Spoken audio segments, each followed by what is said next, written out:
সব মানুষ কোম্পানির খায় না, কিছু কিছু মানুষ আছে কোম্পানিকে চালায়।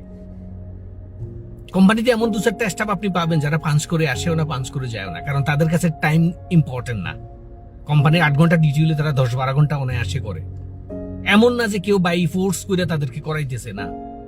তাই আমি এই কথা সবসময় বলি যে সবাইকে সমান দৃষ্টিতে দেখা উচিত না। কোম্পানিতে কিছু মানুষ এমন থাকে যারা ডিউটিতে আসার সময় ঘড়ি চেক করে আসে, আর একটু পর পরে খালি টাইম চেক করে কখন বেরিয়ে যাবে।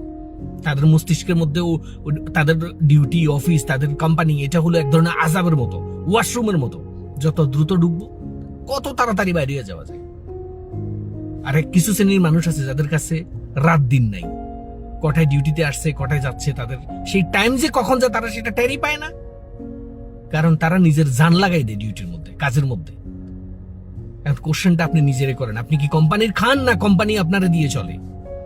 যদি আপনি মনে করেন যে আপনি কোম্পানির খান, যে কোন রকম নয়সই করে সময়টা শেষ হলে আমার ডিউটিটা কমপ্লিট হয়ে গেল, আমার হাজিরা হয়ে গেল, আপনি আরেক জগতে। এটা এই সংখ্যাটাই বেশি, 80% এমনই হবে, বা 20% বা 10% বা 5% মানুষ এমন থাকে তারা পাগলা টাইপের, তাদের কাছে ওইটা ইম্পর্টেন্ট না। আমি আমার সময় 8 ঘন্টার জায়গায় 10 ঘন্টা 12 ঘন্টা হচ্ছে, জান প্রাণ লাগাই দিয়ে কাজ করে।